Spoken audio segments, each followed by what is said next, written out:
नायडू मुर्दाबाद, मोदी नायडू मुर्दाबाद, मुर्दाबाद। नारे तकबीर। आप सदन में एक नया कानून लाइए जो मंदिरों में, मठों में, आश्रम में जो दलित, आदिवासी, पिछड़ा, अति पिछड़ा जो लोग हैं उनको मंदिरों में उनका अधिकार दीजिए। मुसलमानों के खिलाफ बार बार कानून बना रहे, तो ये कानून बिल्कुल गलत कानून है। और याद रखिए मोदी जी, हम वो लोग हैं जो इससे पहले भी हमने देश पे गलत नजर डालने वालों का हमने मुनाजरा किया है। बिल नहीं चाहिए, वो सरकार लेके आती है। लोग बोल रहे हैं, चिल्ला रहे हैं कि हमें ये ऐसा बिल, ऐसा कानून नहीं चाहिए, लेकिन वो लेकर के आ रहे हैं। जैसे मिसाल के तौर पे किसानों के लिए बिल लाया गया, किसानों को नहीं चाहिए वो बिल, किसानों ने प्रोटेस्ट किया, वो बिल को उनको वापस लेना पड़ा। उसका भी शिकार हुए, फिर तिरपन तलाक और हलाला के नाम पर इस्लाम और चंद्रबाबू नायडू मुर्दाबाद। जोर से आवाज लगाए भाई, आपकी आवाज तहली तक जाए।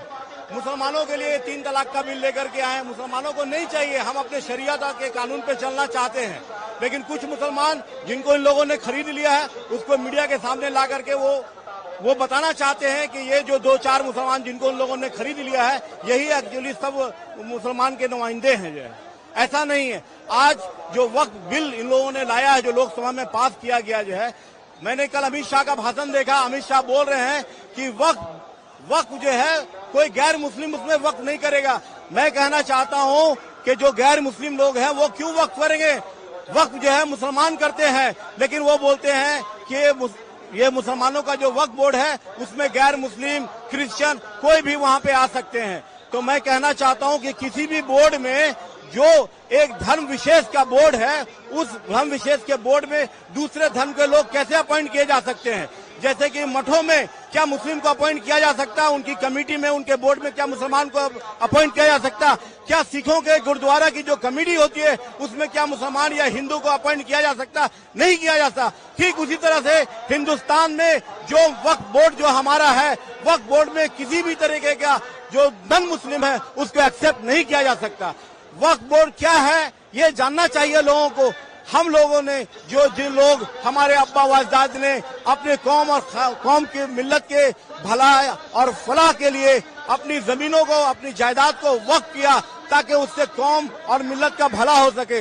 लेकिन आज नरेंद्र मोदी ये सियासी खेल रहे हैं और हिंदू मुस्लिम के बीच में डिवाइड एंड रूल की पॉलिसी को अपना करके वो सत्ता में बने रह जाना चाहते हैं। तो हम लोग अपनी जानों की कुर्बानी देने से भी बाज नहीं आएंगे। जिस तरीके से हमारे उलमाओं ने जब आजादी के लिए ऐलान किया था तो हमारे उलमाओं ने फांसी के फंदों को चूमने से कभी भी परहेज नहीं किया। हमारा इतिहास कुर्बानी से भरा पड़ा हुआ। मुसलमान सबसे पहले कुर्बानी देने के लिए आगे रहेगा। जिस तरीके से पाकिस्तान के खिलाफ वीर अब्दुल हमीद ने टैंक में अपने आप को उड़ा दिया था, ठीक उसी तरीके से हिंदुस्तान को बचाने के लिए, संविधान को बचाने के लिए, अपने देश को तरक्की पे लाने के लिए हम लोग अपनी जानों की कुर्बानी देने के लिए कभी भी बाज नहीं आएंगे। सैयद मोहम्मद मंजूरुल हक, all India minority association joint secretary. आज जो ये प्रोटेस्ट का जो मामला हुआ है, ये क्यों हुआ है? ये मुसलमानों को जख्म दे दे के आज उसी जख्म में नमक छिड़क दिया। ये बाबरी मस्जिद हम लोग से छीन लिया गया है।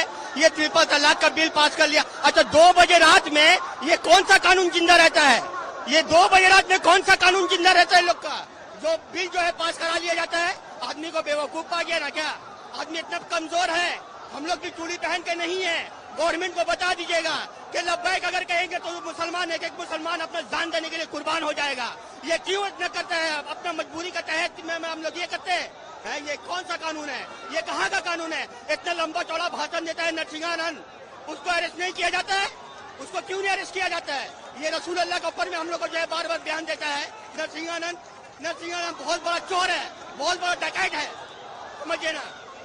इब्रार आलम, आप सदन में एक नया कानून लाइए जो मंदिरों में, मठों में, आश्रम में जो दलित, आदिवासी, पिछड़ा, अति पिछड़ा जो लोग हैं उनको मंदिरों में उनका अधिकार दीजिए, उनको पूजा करने का अधिकार दीजिए, उनको भी अपना भागीदार बनाइए।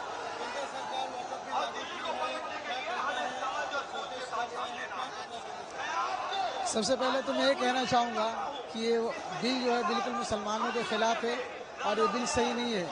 मुसलमानों से अगर मोहब्बत होती मोदी जी को तो मुसलमानों के एजुकेशन पे बात करते, हेल्थ पे बात करते, इस तरीके से जो चीज़ है उस पर बात करते। आप बार बार मुसलमानों के खिलाफ ऐसा क्यों कोई चीज़ लाते हैं जिससे मुसलमान समुदाय भड़क जा रहा है? ये चीज़ बिल्कुल गलत है। आप बार बार मुसलमानों के खिलाफ ऐसा कानून ला रहे हैं जिससे मुसलमान समुदाय को टारगेट कर रहे। आप एजुकेशन पे बात कीजिए, आप देश में नौजवान बेरोजगार उस पर बात कीजिए, बीमारी पे बात कीजिए, लेकिन आप उस पर नहीं बात करते। कभी तिल पर तलाक लेके आते, कभी राम मंदिर लेके आते, कभी आप स्टूडेंट को रास्ते पर उतरने में मजबूर करते। आप देश के प्रधानमंत्री, आपको तो सबको लेके चलना था, लेकिन आप मुसलमानों के खिलाफ बार बार कानून बना रहे हैं। तो ये कानून बिल्कुल गलत कानून है। और याद रखिए मोदी जी, हम वो लोग हैं जो इससे पहले भी हमने देश पे गलत नजर डालने वालों का हमने मुनाजरा किया है।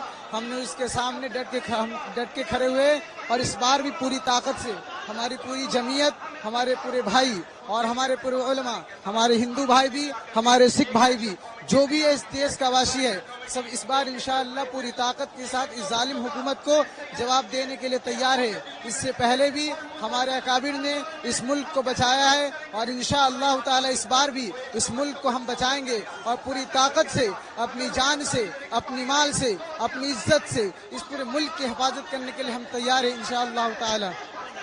मेरा नाम मोहम्मद अमीन इब्न रियाज। Thank you.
मुसलमानों के फायदा के लिए हमने ये कानून लाया है। तो मैं नरेंद्र मोदी जी से कहता हूं कि आप अगली बार